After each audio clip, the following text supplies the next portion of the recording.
I found out she stole the venue 2 weeks before my wedding. I was flipping through my emails at midnight, going over the final confirmations. Flowers, photographer, seating chart, and then I saw it. A polite, automated message from the venue coordinator. We regret to inform you that due to an unexpected scheduling conflict, your reservation has been canceled. We apologize for the inconvenience. Inconvenience. That word rang in my ears like a fire alarm. I had booked that place a year ago. A historic manor tucked between oak trees and memory. My grandmother was married there. My mother, too. It wasn't just a building, it was a legacy. I didn't sleep that night. I just sat there at the kitchen table, in my robe, staring at the screen. By morning, I was calling the coordinator. Panicked. Begging. Demanding answers. She paused before speaking. That kind of pause that tells you the truth is going to sting. Another bride had booked the venue. Paid double the rate. Insisted on the exact date. Said she had a personal connection to me and was sure I'd understand. Her name? Madison. My cousin. The same cousin who stood beside me at the bridal shop. Who cried when I picked my dress. Who helped me fold invitation cards and ate cake samples and said she'd never known love like mine. She didn't just take my venue. She took my history. My plan. My day. And worse, she knew exactly what it meant to me. I hung up the phone and stared out the window. I could see the wind pushing through the trees, bending them sideways. It looked like a storm was coming. But inside me, it had already hit. I didn't cry. Not then. I just sat perfectly still and let the silence fill the space where my wedding should have been. Because something had snapped. And she had no idea what she'd just started. Madison and I grew up like sisters. Her mother and mine were twins, inseparable since birth. Naturally, we were raised the same way, matching dresses at Christmas, joint birthday parties, even a shared scrapbook our moms kept, filled with Polaroids of us covered in cake or tangled in jump ropes. But underneath the matching bows and cousin sleepovers, Madison and I were different. I was quieter, careful with my words, steady with my emotions. She was the opposite, charming, loud, magnetic in the kind of way that made people forget what they were doing just to keep watching her. When we were little, it was innocent. She always had the bigger slice of cake, the shinier costume in school plays. I told myself it didn't matter. That's just who she was. But as we grew older, something changed. It stopped being childish competition and turned into something colder. Subtle, but sharp. She copied my hobbies, joined my college program last minute, even flirted with my high school boyfriend right in front of me, and when I finally confronted her, she laughed. "You're just sensitive," she said. That was her thing. She never did anything directly. Just enough to make you doubt yourself. Enough to make you feel like maybe you were imagining it. Still, I kept the peace. For family. For my mother. Because Madison was the kind of person who burned bridges with a smile, and I didn't want to be the one holding the match. When I got engaged to Liam, she was the first person I called. She screamed so loud I had to pull the phone away from my ear. "Finally," she said. "You deserve this. He's perfect." She asked if she could help plan. Said she dreamed of being a maid of honor since we were kids. And I let her. She came to every tasting. Took notes at the walkthrough. Helped me pick table linens and even convinced me to choose that venue, the one with the lavender fields and stone archways my mother got married under. She called it storybook material. She was right. So I never thought to doubt her when she offered to confirm the deposit during a week I was buried in work. It was just one task, one call. I trusted her. That's what hurts the most. Not the betrayal. Not the money lost or the vendors scrambled or even the humiliation of calling guests to say the venue had changed. It's that I let her in. I gave her the map, and she used it to steal my ending. But the thing about Madison? She always takes the spotlight. She just never sees what's waiting in the wings. And this time, she was about to learn, I may have lost a venue. But she was about to lose a marriage. It was 3 days after I lost the venue when I found out she was using it. Not just that she'd taken the date. Not just that she'd booked the same location. She was getting married there. To someone else. I didn't believe it at first. It sounded too cruel, even for her. But then a mutual friend, someone I hadn't spoken to in months, sent me a message.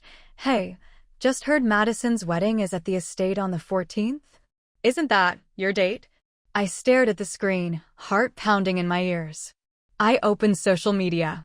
Scrolled through Madison's feed. She hadn't posted anything official, of course. That would have been too obvious. Too traceable. But buried in her tagged photos was one image, her and a man I didn't recognize standing in front of the very stone archway I'd dreamed of since I was a little girl. The caption was a generic venue tour. Eek, with a string of heart emojis. I clicked the profile of the man beside her. Landon. They'd met last year at a work conference. She had told me he was too clingy, not her type. But now here he was, her fiancé. And I recognized the date in the comments. April 14th. My wedding date. The date etched on the invitations now sitting in a box in my hallway. That was the moment it stopped being just sabotage. This wasn't a scheduling mix-up. This wasn't a selfish cousin making an impulsive choice. This was calculated. Cold. Cruel. She had watched me plan my wedding. Watched me cry over how perfect that venue was. Watched me pour my heart into every detail, and then decided it looked better on her. I remember sitting on the floor that night, surrounded by tulle and canceled contracts, staring at her smile in that photo. And I felt nothing. Not sadness. Not confusion. Just stillness. Like the part of me that begged to be liked, to keep the peace, to be the bigger person, finally went quiet. She didn't just take my wedding. She humiliated me. Undermined me. Bragged about it in whispers. And she thought that would be the end of it. But Madison never understood one thing about me. I don't get loud. I don't get dramatic. I get even. And this time, I wasn't going to steal something back. I was going to offer him something better. Because while she was planning her perfect day with her shiny ring and fake smile, I was already talking to her groom. It started with a message. Simple. Casual. Harmless on the surface. Hey Landon, it's been a while. Just wanted to say congrats. I heard about the engagement. I knew he'd reply. That's who he is. Landon's the kind of man who believes in good manners, in thank you notes, in returning texts. He's not flashy or calculated like Madison. He doesn't play games. That's why I knew she didn't love him. Not really. To her, he was a prop. Steady. Respectable. Successful enough to make her look grounded, sensitive enough to make her look desirable. She liked being adored, but not by people who truly saw her. And Landon? He wanted to see people. So when he replied the next day, wow, thanks. I hope you're doing okay. I heard something happened with your wedding plans. I didn't respond right away. Timing is everything. Instead, I waited 3 days. Then I answered at 10 p.m. A vulnerable hour. The kind of hour when people are scrolling quietly in the dark, wondering about the things they're too afraid to say out loud. I told him the truth, my venue had been taken. I didn't say who. I didn't need to. He asked questions. He was confused. Concerned. By the end of the week, we were meeting for coffee. Neutral place. Daytime. No agendas, at least, not on the surface. But I was studying him. Listening. I asked him how he proposed, how they met. What made him fall for her? And then, softly, I asked him if he was happy. He paused. That pause said everything. He told me she'd changed.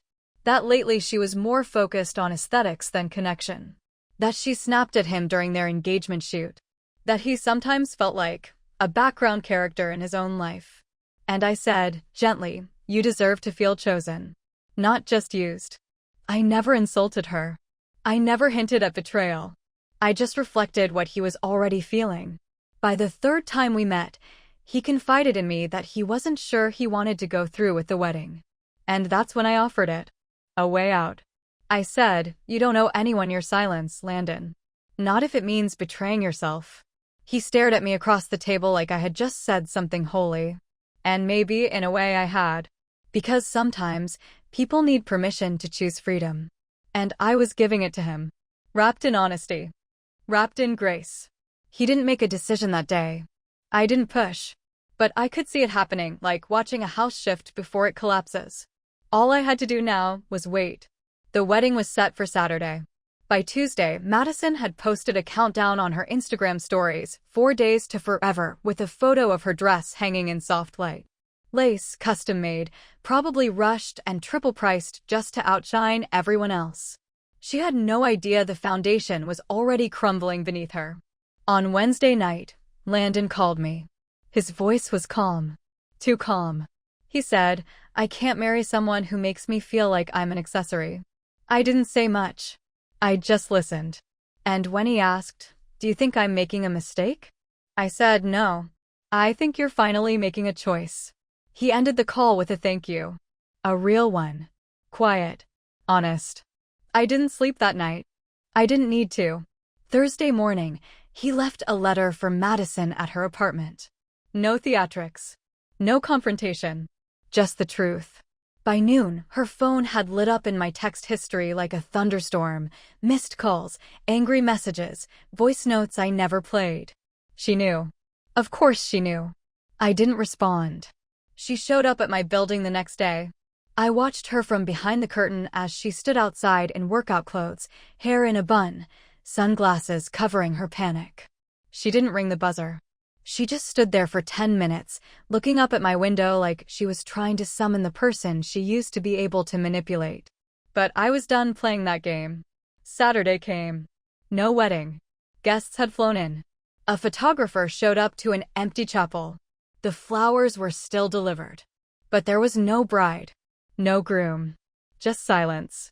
The venue, the one she stole from me, stood waiting for no one. I spent that afternoon at my grandmother's house, sitting on the porch with lemonade, watching the sun hit the trees. I felt peace like I hadn't felt in months. Madison lost everything she'd tried to steal. But here's the twist. I never told Landon what she did to me. Not about the venue. Not about the lies. All I did was remind him who he was, and let him see who she wasn't. He made his choice. And I never had to say a word. People always assume revenge is loud. Explosive. That it comes with broken dishes or dramatic exits or public shaming. But the truth? The real kind of revenge, the one that actually lasts, is quiet. Still. Rooted in truth. I didn't destroy Madison. I didn't need to. She built her wedding on stolen ground, and when the rain came, it washed everything away. She thought she could take my place. My date. My dream. But what she never understood is that stealing something doesn't mean you know how to hold it. And love, real love, won't stay where it isn't seen.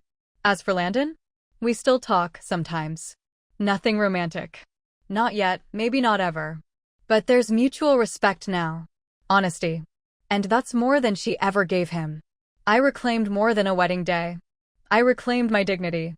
My story. My voice. Madison doesn't look me in the eye anymore at family gatherings. She says things like, "It was all a misunderstanding, and let's not dwell on the past." And I smile. Because I don't need to dwell. I already lived it. I survived it. And the best part? She still doesn't know it was me who unraveled it all.